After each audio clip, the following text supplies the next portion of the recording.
Our first guest tonight says Schiff's impeachment inquiry is devoid of rules and equity and entirely antithetical to the Constitution.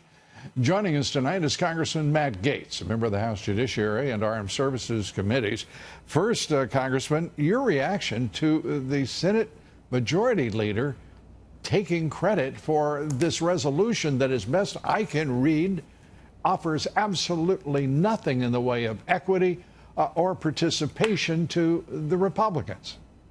2 weeks ago, Lou, you had Nancy Pelosi calling a vote on an impeachment inquiry nothing more than a Republican talking point. Then last week, you saw me lead a number of my colleagues down to the basement of the Capitol to say enough of this. We will not allow the will of the people to be overturned in secret with a sham process. And now you see this week an actual vote occurring to legitimize that sham process. So I do believe that the Majority Leader of the Senate's correct that Nancy Pelosi's feeling the heat, but the way she is responding to that is totally antithetical to our constitutional principles. There is no timeline that is set forth. The one mistake they made, Lou, and I don't know if they know this yet, Adam Schiff has now made himself a fact witness, and we intend to call him in the Judiciary Committee because he said in all of this, he's like the Ken Starr. He's the independent counsel.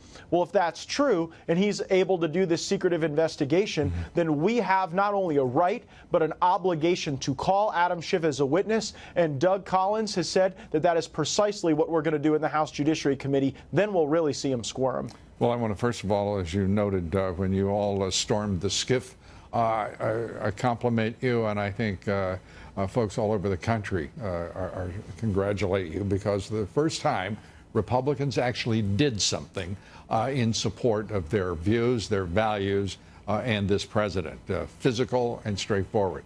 Now, as to the Senate Majority Leader, this is a document that would seek only your validation by participation in a vote. Are the Republicans going to do that? Because you would gain nothing in the way of equity. You would gain nothing in the way of participation without the permission of Adam Schiff, which is precisely where you are right now. This vote is not a legitimate exercise in congressional oversight.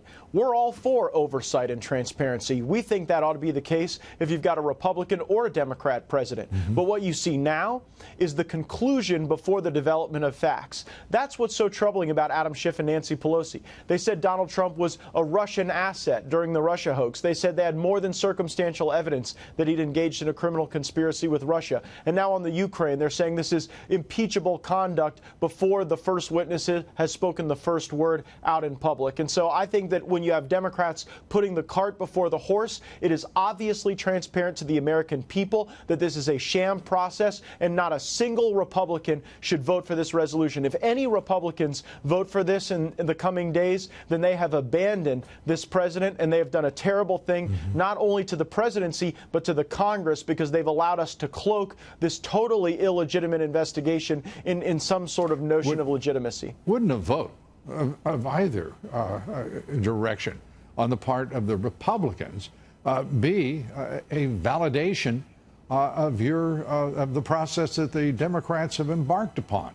Why in the world would you not refuse to vote on this? Why would the conference just say effectively to hell with you until you get your heads on straight and do as other impeachments have, and that is a House floor vote to inaugurate the initiative for impeachment?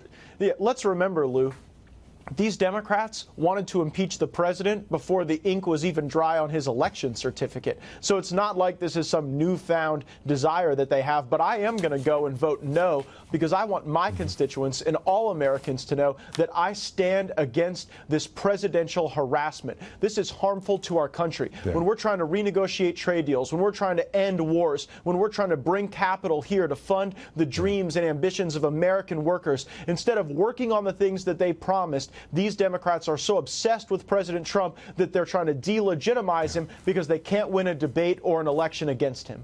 Obsession, harassment. I see only efforts to overthrow this president by the radical Dems. Congressman, great to have you with us as always. Matt Gaetz, thank you. Thank you.